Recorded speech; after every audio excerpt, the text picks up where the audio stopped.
Ciao a tutti, benvenuti a Tibet This Week. Diamo prima un'occhiata ai titoli delle notizie principali di questa settimana.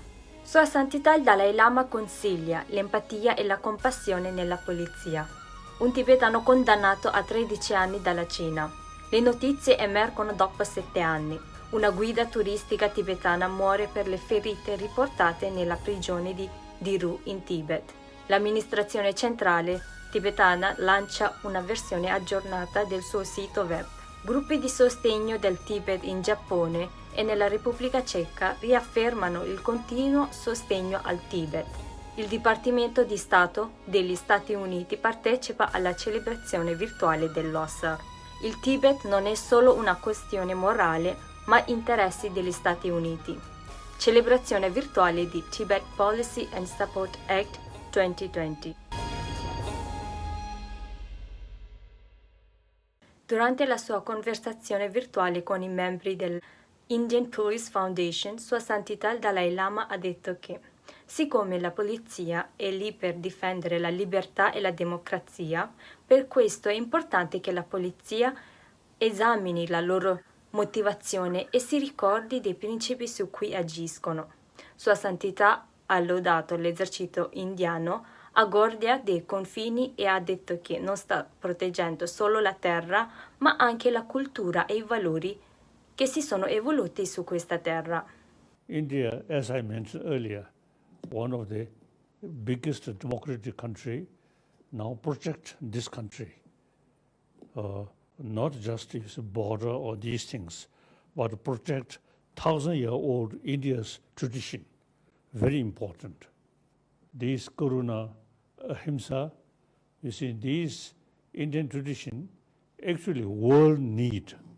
Mercoledì, Sua Santità il Dalai Lama ha tenuto un discorso virtuale su empatia e compassione nella polizia con Indian Police Foundation. In un video messaggio speciale in occasione del 34esimo concerto di beneficenza annuale della Tibet House degli Stati Uniti, Sua Santità ha ringraziato l'organizzazione per i suoi sostanziali contributi nel promuovere la cultura e la tradizione tibetana. And some organization like Tibet House is very useful, very helpful to make clear what is Tibetan culture. And those people who helping Thurman. So these, I think, gradually will be a sort of informer to new area or west. So therefore, I really appreciate Bob Thurman, my long time my friend.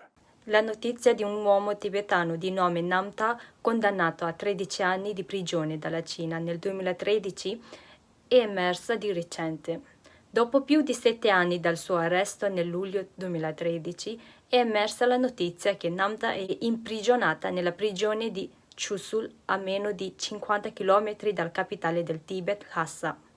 Namta è della contea di Diru a Nachu, che si trova nella cosiddetta regione autonoma del Tibet. È stato condannato per aver presumibilmente aiutato i tibetani a fuggire in India. Secondo la fonte, c'erano 6 o 7 altri tibetani di Thiru che sono stati anche loro condannati a 13 anni di reclusione in quel momento insieme a Namta. Tuttavia, dettagli compresi i loro nomi e le accuse non sono ancora chiari. Ufficio per i diritti umani del Dipartimento di Informazione e Relazioni Internazionali dell'Amministrazione Centrale Tibetana ha riferito che Namta soffriva di appendicite e le autorità cinesi hanno impedito alla famiglia e ai parenti di visitarlo in prigione da 2 anni, molto probabilmente per nascondere i dettagli delle sue condizioni mediche. Una guida turistica tibetana di 51 anni, Kuncho Jinpa, stava scontando una condanna a 21 anni in una prigione cinese. È deceduto il 6 febbraio a Lhasa a causa delle ferite riportate nella prigione. Human Rights Watch ha riportato che lui ha avuto un'emorragia cerebrale ed è rimasto paralizzato. Secondo Human Rights Watch, Kuncho Jinpa è stato arrestato dalle autorità cinesi l'8 novembre 2013 all'insaputa della sua famiglia. Nel 2013 centinaia di tibetani sono state arrestate dalla contea di Thiru dopo una serie di proteste pacifiche contro la campagna cinese dell'obbligo di flag flying, in cui i tibetani locali furono costretti a sventolare bandiere cinesi da tutte le case. Kuncho era tra i detenuti. Successivamente è stato condannato per aver divulgato segreti di Stato per la condivisione delle informazioni ai media stranieri sulle proteste nella sua regione ed è stato condannato a 21 anni in prigione. In occasione del Capodanno tibetano, l'amministrazione centrale tibetana ha lanciato una versione aggiornata del sito web tibet.net in tibetano, inglese, cinese e hindi. Il sito web aggiornato ha 9 funzionalità, tra cui motore di ricerca migliorato e pubblicazioni scaricabili. Include anche un tour virtuale appena aggiunto dell'amministrazione centrale tibetana. I gruppi di sostegno del Tibet in Giappone e nella Repubblica Ceca hanno riaffermato la loro continuazione sostegno al Tibet e ha ringraziato gli Stati Uniti per l'approvazione del Tibet Policy and Support Act 2020 in legge. In Giappone, rappresentanti dei 12 principali gruppi di sostegno del Tibet e Tibetan Buddhist Learning Centers hanno preso parte alla conferenza webinar. La conferenza ha visto discussione sul prendere una posizione contro l'intrusione del governo cinese nelle isole giapponesi e insistere per mettere fine alle violazioni dei diritti umani in Tibet. Il gruppo parlamentare ceco per il Tibet, nella sua dichiarazione, ha assicurato il proprio sostegno finché i tibetani potranno avere una vera autonomia come proposto nell'approccio del via di mezzo. Sabato scorso il Dipartimento degli Stati Uniti ha ospitato una celebrazione virtuale dell'OSAR durante il quale il segretario di Stato Anthony Blinken ha fatto gli auguri per l'OSAR e ha assicurato l'impegno dell'amministrazione Biden a preservare, proteggere e onorare il linguaggio e l'eredità culturale tibetana.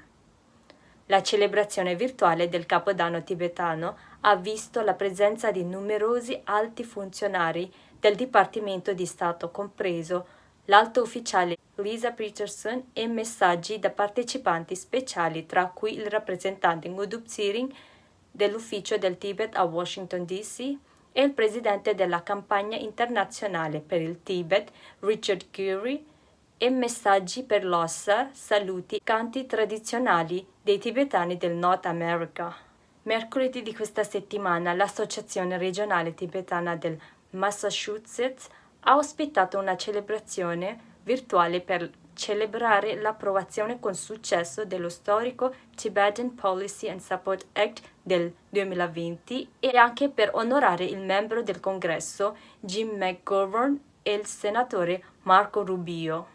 Secondo Dr. Lobsang Senghe Bethany Poulos, il consigliere per gli affari esteri del senatore Rubio, l'ex segretario dell'amministrazione centrale tibetana Dajen Sherling, Todd Reid, direttore dello Stato dell'ufficio del senatore Rubio, Staff Director della Commissione cinese Jonathan Stevers, rappresentante del North America Ngudub Tsering, presidente e interim della campagna internazionale per il Tibet Pujung Tsering, direttore esecutivo del Student for Free Tibet Dorje Tseten, presidente dell'Associazione Tibetana del Nord America, presidente di EVRE-TAM Tsering Tundub e altri membri dello staff di Hill si sono uniti alla celebrazione virtuale. Il dottor Lobsang Senghe ha ringraziato il membro del Congresso McGovern per essere di grande aiuto per il successo di Tibet Policy and Support Act e ha aggiunto che sia il membro del Congresso McGovern che il senatore Rubio erano i primi attivisti per aver rimesso il Tibet all'agenda del forum internazionale. La cerimonia di ringraziamento di 90 minuti ha riaffermato l'importanza della Tibet Policy and Support Act in quanto segna l'ennesima svolta nel sostegno degli Stati Uniti al Tibet e si pone come una testimonianza di come gli Stati Uniti continuino ad essere un'importante ancora per il Tibet. Questo è tutto per questa settimana, vi ringrazio per essere stati con noi, ci vediamo la prossima settimana.